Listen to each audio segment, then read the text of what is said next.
तो चलिए कहानी में आगे की ओर चलते हैं। भाग 11। दूसरी टोली राय साहब और खन्ना की थी। राय साहब तो अपने उसी रेशमी कुर्ते और रेशमी चादर में थे, मगर खन्ना ने शिकारी सूट डांटा था जो शायद आज ही के लिए बनवाया गया था, क्योंकि खन्ना को असामियों के शिकार से इतनी फुर्सत कहाँ थी कि जानवरों का शिकार करते। खन्ना ठिगने एक हरे रूपवान आदमी थे। गेहुआ रंग, बड़ी बड़ी आंखें, मुंह पर चेचक के दाग और बातचीत में बड़े कुशल। कुछ देर चलने के बाद खन्ना ने मिस्टर मेहता का जिक्र छेड़ दिया, जो कल से ही उनके मस्तिष्क में राहु की भांति समाये हुए थे। बोले, ये मेहता भी कुछ अजीब आदमी है, मुझे तो कुछ बना हुआ मालूम होता है। राय साहब मेहता की इज्जत करते थे और उन्हें सच्चा और निष्कपट आदमी समझते थे, पर खन्ना से लेन देन का व्यवहार था और कुछ स्वभाव से शांति प्रिय भी थे, विरोध न कर सके। बोले, भाई मैं तो केवल मनोरंजन की वस्तु समझता हूँ, कभी उनसे बहस नहीं करता, और करना भी चाहूँ तो उतनी विद्या कहाँ से लाऊं। जिसने जीवन के क्षेत्र में कभी कदम ही नहीं रखा, वो अगर जीवन के विषय में कोई नया सिद्धांत तलापता भी है तो मुझे उस पर हंसी आती है। भाई मजे से 1000 महावर फटकारते हैं, न जोरू न जाता, न कोई चिंता न बाधा। अब वो दर्शन न बघारे तो कौन बघारे। आप निर्द्वंद रहकर जीवन को संपूर्ण बनाने का स्वप्न देखते हैं, अब ऐसे आदमी से क्या बहस की जाए। अरे मैंने तो सुना है कि चरित्र कभी अच्छा नहीं है। बेफिक्री में चरित्र अच्छा रह ही कैसे सकता है। समाज में रहो और समाज के कर्तव्यों और मर्यादाओं का पालन करो, तब पता चले। पर मालती न जाने क्या देखकर उन पर लट्टू हुई जाती है। भाई मैं तो समझता हूँ वो केवल तुम्हें जला रही है। अरे मुझे वो क्या जलाएंगी, बेचारी। मैं तो उन्हें खिलौने से ज्यादा नहीं समझता। अब ये तो ना कहो मिस्टर खन्ना, मिस मालती पर जान तो देते हो तुम। यूं तो मैं आपको भी यही इल्जाम दे सकता हूँ। मैं तो सचमुच खिलौना समझता हूँ, आप उन्हें प्रतिमा बनाए हुए हैं। खन्ना ने जोर से कहा मारा, हालांकि हंसी की कोई बात न थी। अरे भाई, अगर एक लोटा जल चढ़ा देने से वरदान मिल जाए तो क्या बुरा है। अब की राय साहब ने जोर से कहा मारा, जिसका कोई प्रयोजन न था। अरे तब तो आपने उस देवी को समझा ही नहीं। आप जितनी ही उसकी पूजा करेंगे उतना ही वो आपसे दूर भागेंगी, और जितनी ही दूर भगाइएगा उतना ही आपकी ओर दौड़ेंगी। तब तो उन्हें आपकी ओर दौड़ना चाहिए था, मेरी ओर। अरे नहीं, मैं उस रसिक समाज से बिल्कुल बाहर हूँ मिस्टर खन्ना। सच कहता हूँ, मुझमें जितनी बुद्धि, जितना बल है, वो इस इलाके के प्रबंध में ही खर्च हो जाता है। घर के जितने प्राणी हैं सभी अपनी अपनी धुन में मस्त, कोई उपासना में, कोई विषय वासना में, कोई काहू में मगन, कोई काहू में मगन। और इन सब अजगरों को भक्ष देना मेरा काम है, कर्तव्य है। अरे मेरे बहुत से ताल्लुकेदार भाई भोग विलास करते हैं, ये मैं जानता हूँ, मगर वो लोग घर फूंक कर तमाशा देखते हैं। कर्ज का बोझ सिर पर लदा जा रहा है, रोज डिग्रियां हो रही हैं, जिससे लेते हैं उसे देना नहीं जानते। मैं तो ऐसी जिंदगी से मर जाना अच्छा समझता हूँ। ये तो मालूम नहीं किस संस्कार से मेरी आत्मा में जरा सी जान बाकी रह गई, जो मुझे मेरे देश और समाज के बंधन में बांधे हुए है।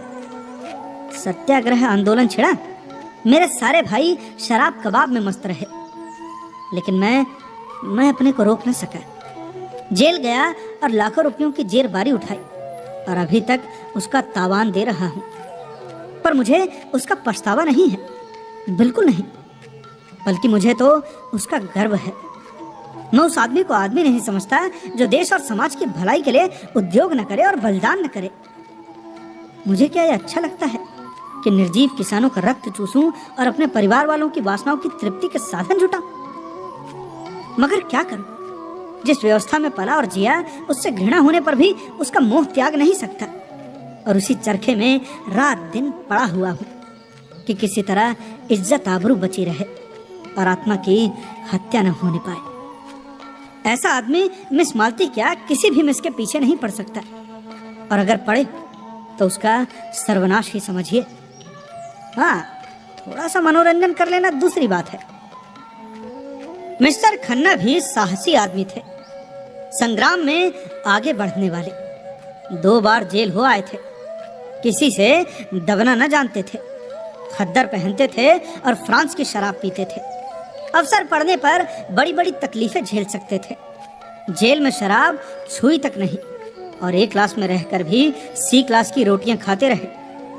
हालांकि उन्हें हर तरह का आराम मिल सकता था, मगर रण क्षेत्र में जाने वाले रथ भी तो बिना तेल के नहीं चल सकता। उनके जीवन में थोड़ी सी रसिकता लाजमी थी। बोले, अरे भाई, आप सन्यासी बन सकते हैं, मैं तो नहीं बन सकता। मैं तो समझता हूँ जो भोगी नहीं है वो संग्राम में भी पूरे उत्साह से नहीं जा सकता। अब जो रमणी से प्रेम नहीं कर सकता उसके देश प्रेम में मुझे विश्वास नहीं। राय साहब मुस्कुराए। आप मुझी पर आवाजें कसने लगे। आवाज नहीं है, तत्व की बात है। शायद हो। अरे आप अपने दिल के अंदर बैठ कर तो देखिए, तो पता चले।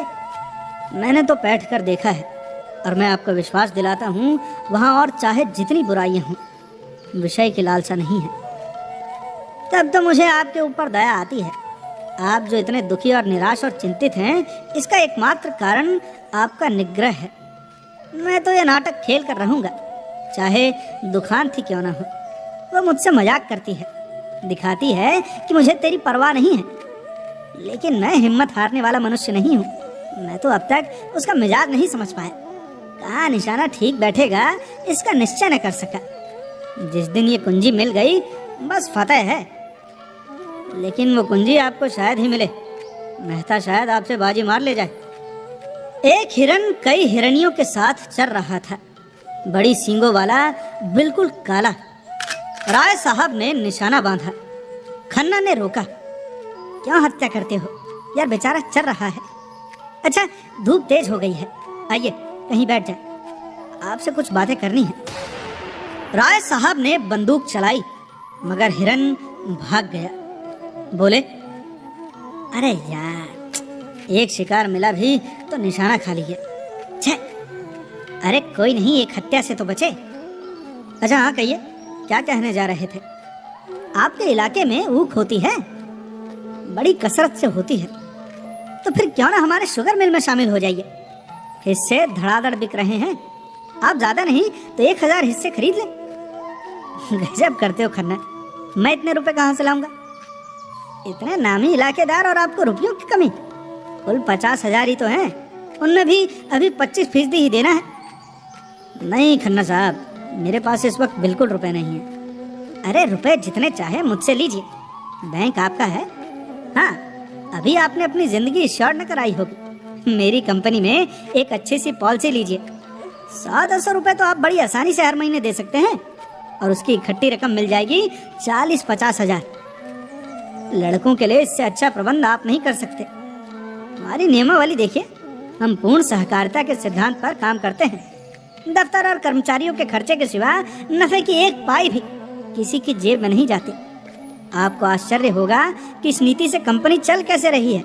और मेरी सलाह से थोड़ा सा स्पेकुलेशन का काम भी शुरू कर दीजिए। ये जो सैकड़ों करोड़पति बने हुए हैं ना, सब इसी स्पेकुलेशन से बने हैं। रुई, शक्कर, गेहूं, रबर, किसी जीन्स का सट्टा कीजिए, मिनटों में लाखों का वारा न्यारा होता है। बस काम जरा अटपटा है। बहुत से लोग गच्चा खा जाते हैं, लेकिन बस वही जो अनाड़ी है। अब आप जैसे अनुभवी, सुशिक्षित और दुरंदेश लोगों के लिए इससे ज्यादा नफे का काम ही नहीं। बाजार का चढ़ाव उतार कोई आकस्मिक घटना नहीं, इसका भी विज्ञान है। एक बार उसे गौर से देख लीजिए तो फिर क्या मजाल की धोखा हो जाए। राय साहब कंपनियों पर अविश्वास करते थे। 2-1 बार इसका उन्हें कड़वा अनुभव हो चुका था, लेकिन मिस्टर खन्ना को उन्होंने अपनी आंखों के सामने बढ़ते देखा था और उनकी कार्य क्षमता के कायल हो गए थे। अभी 10 साल पहले जो व्यक्ति बैंक में क्लर्क था, वो केवल अपने अध्यवसाय, पुरुषार्थ और प्रतिभा से शहर में पूछता है।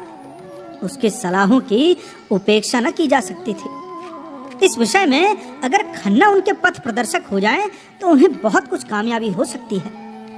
ऐसा अवसर क्यों छोड़ा जाए। तरह तरह के प्रश्न करते रहे। सहसा एक देहाती एक बड़ी सी टोकरी में कुछ जड़ें, कुछ पत्तियां, कुछ फूल लिए वहां से जाता नजर आया। खन्ना ने पूछा, अरे क्या बेचता है? देहाती सक पका गया, डरा कहीं बेगार में न पकड़ जाए। बोला, कुछ तो नहीं मालिक, यही घास पात है। क्या करेगा इनको? बेचूंगा मालिक, जड़ी बूटी है। अरे कौन सी जड़ी बूटी है, बता तो। देहाती ने अपना औषधालय खोल कर दिखलाया। मामूली चीजें थीं जो जंगल के आदमी उखाड़ कर ले जाते हैं और शहर में अत्तारों के हाथ 2-4 आने में बेच आते हैं, जैसे मकोय, कंघी, सहदैया, कुकरौंधो, धतूरे के बीज, मदार के फूल, करंजे, घुमची आदि आदि। हर एक चीज दिखाता था और रटे हुए शब्दों में उनके गुण भी बयान करता जाता था।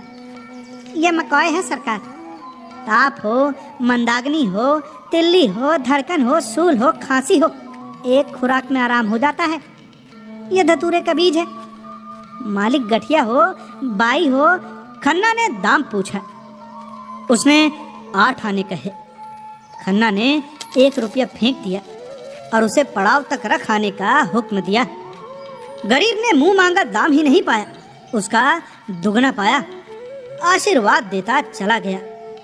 राय साहब ने पूछा, आप ये घास पात लेकर क्या करेंगे? खन्ना ने मुस्कुरा कर कहा, इनकी अशर्फियां बनाऊंगा। मैं किमियागर हूँ, ये शायद आपको नहीं मालूम। अरे यार, तो वो मंत्र हमें भी सिखा दो। हाँ, शौक से, मेरी शागिर्दी कीजिए। पहले 1.25 सेर लड्डू लाकर चढ़ाइए, तब बतलाऊंगा। भाई बात यह है कि मेरा तरह तरह के आदमियों से साबका पड़ता है। कुछ ऐसे लोग भी आते हैं जो जड़ी बूटियों पर जान देते हैं।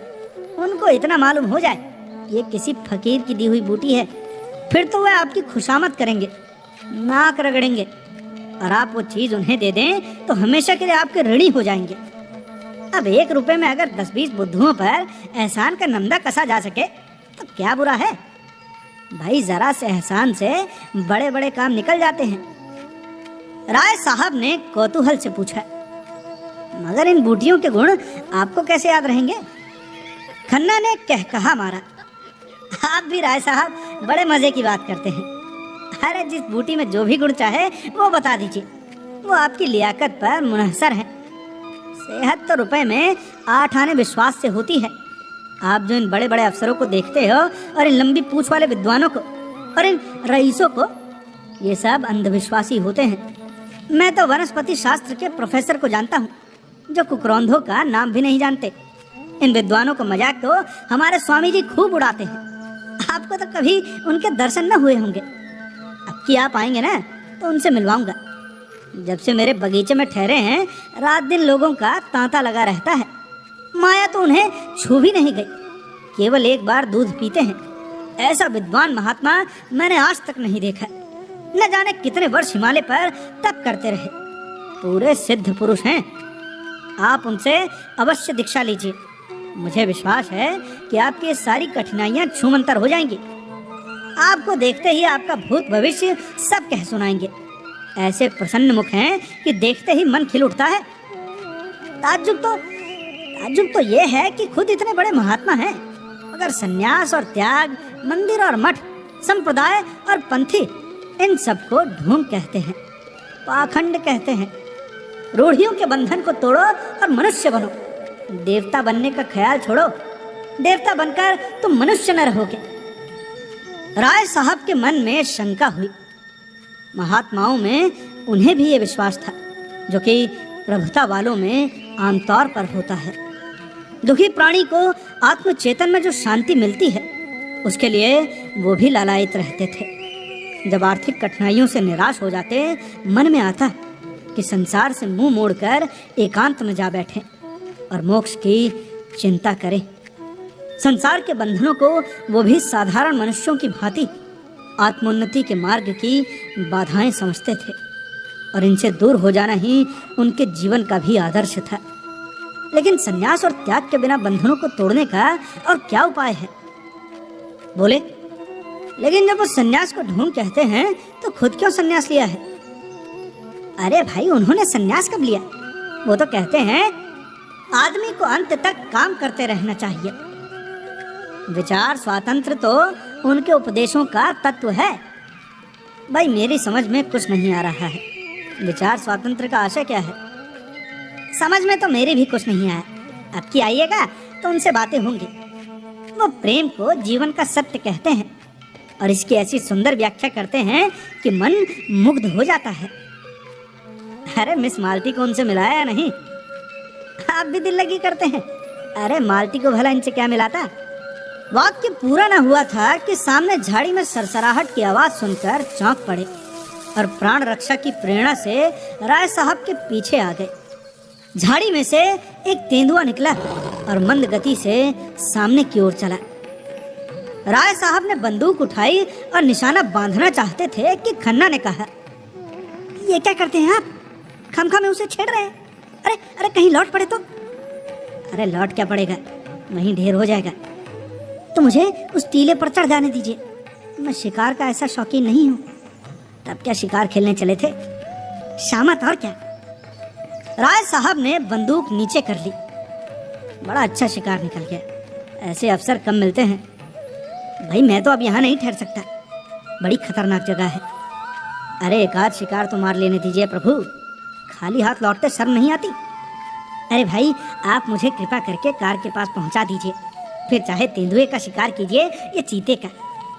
आप बड़े डरपोक हैं मिस्टर खन्ना, सच। अरे व्यर्थ में अपने जान खतरे में डालना बहादुरी नहीं है। अच्छा तो आप खुशी से लौट सकते हैं। अकेला? अरे रास्ता बिल्कुल साफ है। जी नहीं, आपको मेरे साथ चलना पड़ेगा। राय साहब ने बहुत समझाया मगर खन्ना ने एक न मानी। मारे भय के उनका चेहरा पीला पड़ गया था। उस वक्त अगर झाड़ी में से एक गिलहरी भी निकल आती तो वो चीख मार कर गिर पड़ते। बोटी बोटी कांप रही थी, पसीने से बेचारे तर हो गए थे। बेचारे राय साहब को भी लाचार होकर उनके साथ लौटना पड़ा। जब दोनों आदमी बड़ी दूर निकल आए तो खन्ना के होश ठिकाने आए। बोले, खतरे से नहीं डरता, लेकिन खतरे के मुंह में उंगली डालना हिमाकत है। अजी जाओ भी, जरा सा तेंदुआ देख लिया तो जान निकल गई। अरे भाई मैं तो शिकार खेलना उस जमाने का संस्कार समझता हूँ जब आदमी पशु था। अरे अरे तब से संस्कृति बहुत आगे बढ़ गई है। अरे जाओ, मैं तो मिस मालती से आपकी कलाई खोलूंगा। कोई नहीं, मैं अहिंसावादी हूँ ना, लज्जा की बात नहीं समझता। अच्छा तो ये आपका अहिंसावाद था? शाबाश। खन्ना ने गर्व से कहा, जी हाँ ये मेरा अहिंसावाद था। आप बुद्ध और शंकर के नाम पर गर्व करते हैं और पशुओं की हत्या करते हैं। लज्जा तो आपको आनी चाहिए, न कि मुझे। कुछ दूर दोनों फिर चुपचाप चलते रहे। तब खन्ना बोले, तो आप कब तक आएंगे? भाई मैं तो चाहता हूँ कि आप पॉलिसी का फॉर्म आज ही भर दें और फिर साथ ही साथ शक्कर के हिस्सों का भी। मेरे पास दोनों फॉर्म भी मौजूद हैं। राय साहब ने चिंतित स्वर में कहा, जरा सोच लेने दीजिए। अरे भाई इसमें सोचने की जरूरत नहीं,